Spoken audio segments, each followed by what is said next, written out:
multilateral organization's headquarters in Rome. Thank you all for joining us on the program. Now, every 5 years or so, this cycle is similar for Africa.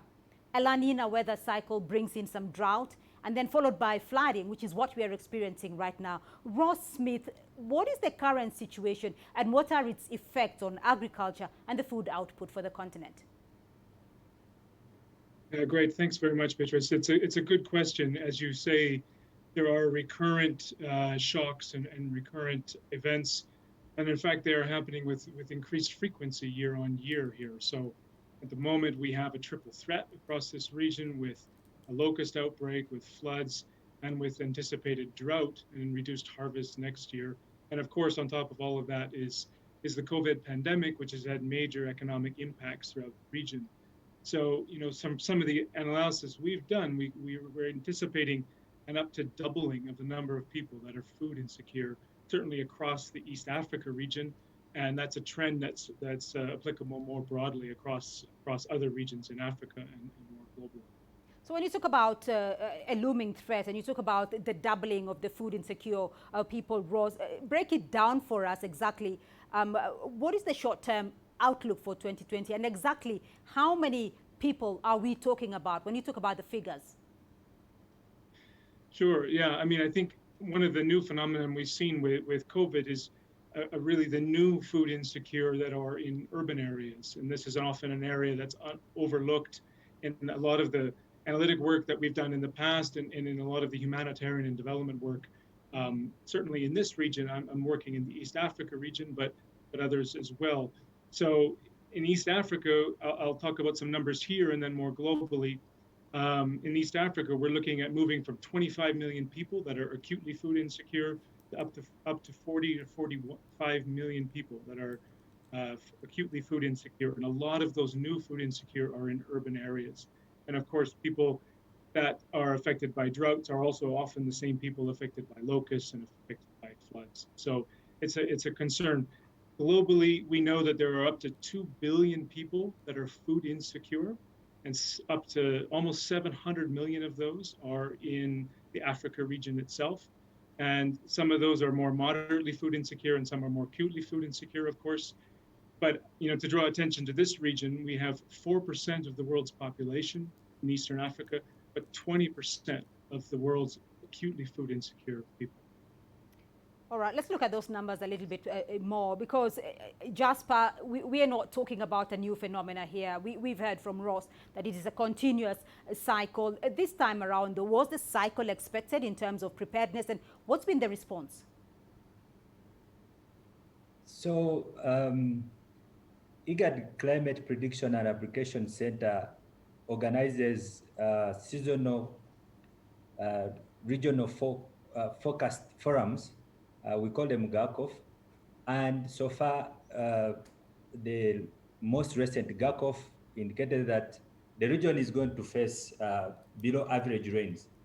And in terms of food security, when we see below average rains, we know that's a poor season. Others may call it a drought season. And this is where we are heading. Now, we have seen in the past droughts, the case of 2010, 2011, 2016, 2017, we got over 20 million people in need of food assistance in our region due to those climatic shocks. Fortunately for this year, there has been consecutive good seasons in the past. So the pasture communities have got pastures, the cropping areas have got some food, but these gains are going to be reversed if we see a drought coming up at the end of this year. As of last month, end of September 2020, the IGAD countries had about 29.5 million people who were in need of food assistance.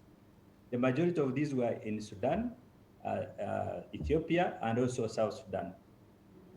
Sudan and Ethiopia happen to be among the countries that when they face drought, the number of food insecure increases sharply. So if this happens, we will see a deterioration of food and nutrition security in the countries. especially those communities that depend on the October to December rains. So if you look back at it, and we already know that there are below average rains forecasted, Jasper, what is the response to this? What is happening now? So a number of early warning systems have issued alerts and warnings. As IGAD and a member of the FSNWG, FSNWG is a consortium of so many organizations, government, development partners, UN. It is co-chaired by IGAD and FAO. It released an alert last week indicating that the food security situation may deteriorate with the upcoming poor rains. We are hoping that this information is well received by the actors and the concerned governments, and they take action. We know that when governments and decision makers receive the right information, undoubtedly they make the right decision. So we are hoping that they are learning from the past, and this time they are going to act as soon as possible. So as we wait for governments and agencies to act, Lavinia, there seems to be a disconnect here, because we are hearing about the staggering numbers coming out of Africa's food insecure. There is a disconnect because 60% of the world's arable land has been reported extensively to be in Africa. Yet FAO reports that at least 256 million people, about 20% of the continent, go hungry in Africa today. What is this disconnect? Why is there a disconnect? So I would say that from a food security perspective, we don't need to look only at the availability part. I think there is a great concern in terms of access to food.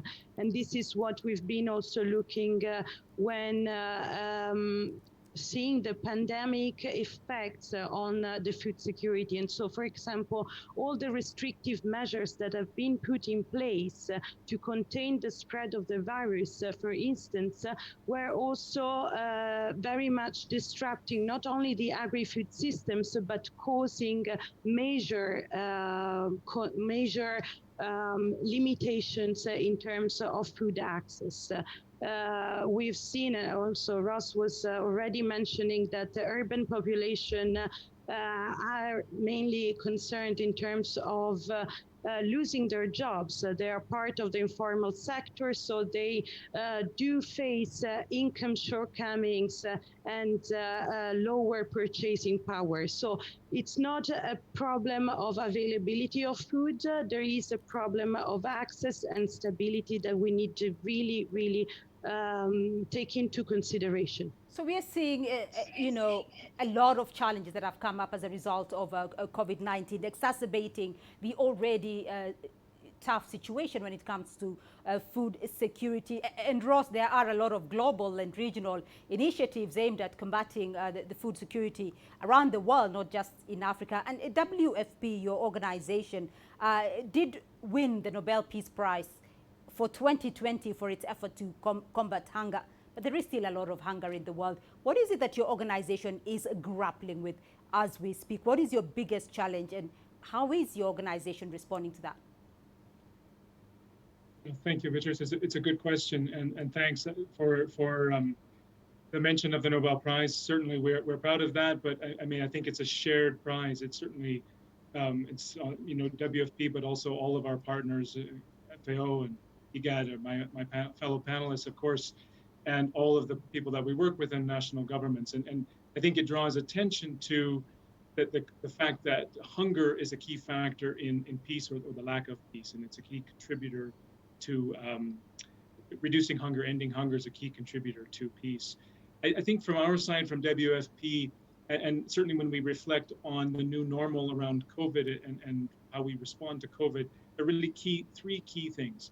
The first is as advocacy work that we are doing with our partners right now, very actively, to help national governments scale up their response. This is a range of different safety net and social protection measures to protect vulnerable households and the financing of that. And that's very, very important. And that's not something that can be done by any one agency or any one institution.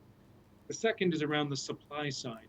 as Jasper had mentioned, there's really critical that we keep borders open, we keep the free flow of goods, and we allow the movement of essential commodities, and that will of course become very critical when we look at health commodities and potential vaccine deployment.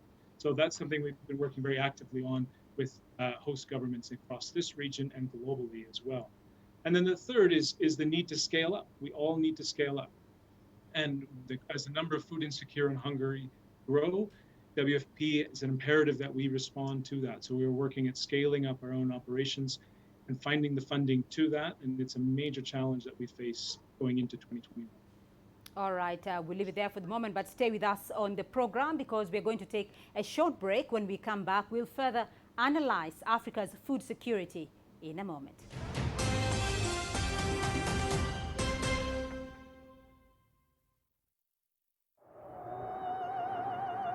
Life moves pretty fast. Ideas move at the speed of sound. Technology moves at the speed of light. If you don't filter out the noise, you might miss the details. We pay attention to the details because they matter, showing you a different perspective. See the difference.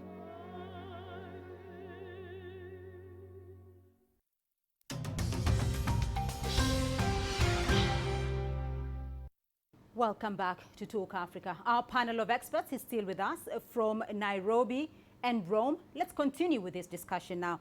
Lavinia, I want to talk production because Africa's population is expected to double by 2050, meaning that the continent will need to feed an additional 1.1 billion people. Today's challenges, as we've mentioned in this program, is already magnified. Is food production, in terms of volumes, in terms of techniques, at the grassroots level, at the national levels, is that improving to meet with the demand of a growing population? So this year, African production, so the outlook is actually reporting a good cereal production, particularly thanks to large maize output in Southern Africa, owing to, for instance, strong production recoveries in South Africa and Zambia, and good production prospects for East Africa, namely Sudan and United Republic of Tanzania and Kenya. However, we see that concerns still remain, especially because of the effects of the desert locust on rural livelihoods in parts of Somalia, Kenya, Ethiopia, despite large-scale control operations, let's say, that have prevented a more significant impact on crop production. However, again, I would really flag that the problem is also to the concerns in terms of access. Ross, in terms of scaling up response to meet with the growing population, what are you witnessing at the local level particularly? Yeah, I mean, I think your question is good, and as Lavinia said, there's a range of different projections for production this year, but we know that production in this region is really challenged. There are many smallholders that still rely on very traditional techniques, for example, for agricultural production. And so there is a need to address that, to help some of these smallholders become more productive. But I think the other challenge is how we make the food systems in this region more sustainable. And this is, East Africa, for example, but much of the continent is a net food importer. There isn't enough production to feed the existing population. You talked about the growing population, and that's a major concern across this region. We anticipate another 100 million people in East Africa within the next 20 years, and that's going to put major pressure on on food systems and on food security more generally. So, what we're talking about is looking at innovative ways to link local producers to local consumers to improve the availability of nutritious food for the population in general, especially urban populations that are often very vulnerable without that access. So, I mean, these are just some of the more immediate, I think, opportunities that we need to look at. And as we look at our emergency programs, right, what we're trying to do is design those in such a way that they help build the resilience of households so they could step out of an emergency sort of situation and move into a more productive life. Because, Ross, that is really the key question, though. How do you address that question of unlocking those enablers? Are there specifics that have been put in place, though? Are there specifics that show signs of improvement? Well, I think that there, and Jasper and others, that are working for some of the regional bodies here, as he indicated, there's some good strategies in place. There's some good set of policies in place, but we have chronic underinvestment in the food sector. We have chronic underinvestment in the agriculture sector and in the nutrition sector, for example. And I think that's one of the major enabling factors that we need to address. And that's investment by all. It's not just national governments, but it's all of us, all actors that are concerned at the moment. And that's a key thing. And then the other is sustained action over time. It cannot just be chasing emergency situations or humanitarian situations, but we need to be equally investing in the solutions for sustainability. Right. Lavinia, have we seen, though, in the past, Lavinia, if I just come back there, have we seen in the past that a better economic growth translates into a better food security systems for the various countries or various continents?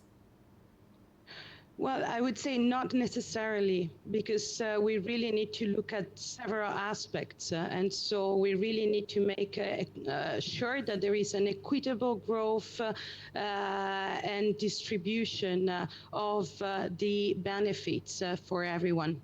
All right. So, Jasper, there seems to be a lot of, innovative ideas that IGAD has come up with to try and, help the continent meet its food deficiencies, though. But we are seeing, apart from COVID-19 this year, floods, locusts, droughts, armyworms, other, issues keeping the African farmer struggling year in, year out.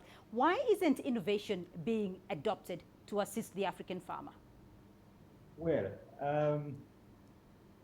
most improved technologies, something like mechanization, irrigation, use of hybrid seeds, it's expensive. And the fact that majority of our farmers are small-scale farmers, these technologies may not be affordable. The second one is that our land tenure systems and policies may not support agricultural mechanization, agricultural transformation, and the use of technologies. For example, in highly populated areas of our region, you will find that most of the land the agricultural land is fragmented. They are small pieces. These will not support mechanization, but we also know that there are so many policies, like our colleague from WFP said, there are several policies, but these are not fully implemented. We have global policies, we have regional policies, we have continental policies, the CADIP initiative, the Agenda 2063 that specifies the Africa we want. All these have got innovative ideas, but these have not been fully implemented at national level, at community level. And we know that the capacities of governments and other actors to respond to most of the calls or be able to quickly respond to natural and man-made shocks to prevent these crises from happening, these capacities are still low. We have a continent that is made up of most of the countries are third world countries, so the capacity really to implement most of these very good innovations is low. So Jasper, where is the challenge in terms of implementation? If there are so many ideas, where is the challenge for implementing? Yes, so like I said, adopting technologies will require a lot of strength. You need resources to adopt improved technologies. So these resources are limited in most of our third world countries. The tenure systems in our countries are not supportive of this and much needed agricultural transformation. The policies are there, but the resources to implement them are not adequate. And although we know that a food secure, developed, and self-sufficient Africa is possible, but these challenges will still limit us from achieving this intended goal. All right, so we're going to wind up in a moment, but I want to get a final comment from you all, because as we've had resources from Jasper, resources is a very big issue in terms of achieving food self-sufficiency on the continent.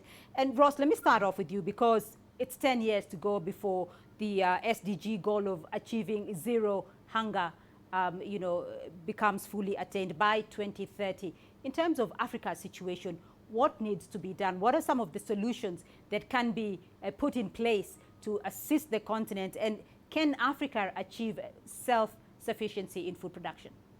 A very challenging question. 10 years, the goal of 2030 is less than 10 years away, and it certainly is a very big challenge. I remain optimistic, partly because I think we have to remain optimistic, but it is going to take a certain course correction from where we are at the moment.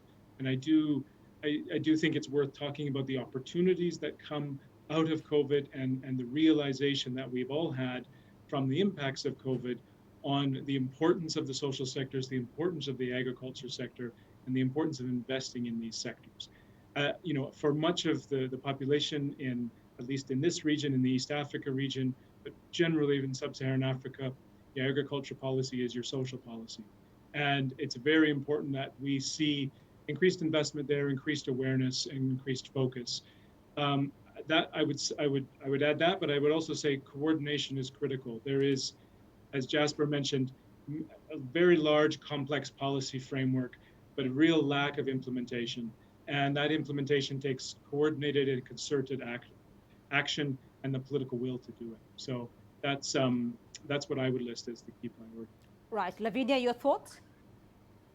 I would like to highlight four also key items I think are very important to be mentioned, especially given that, what is the COVID-19 showing and bringing our attention to an already very precarious situation. So one, since the majority of vulnerable people rely on agriculture for their livelihoods, so this is triggering really a rethink of the functionality and resistance and resilience of agri-food systems under stress. Second, the importance to also reorganize the way crises are handled. And so, as already mentioned several times, important of alignment between humanitarian development and peace interventions, the importance of the role of the national governments in strengthening food systems and really breaking the silos.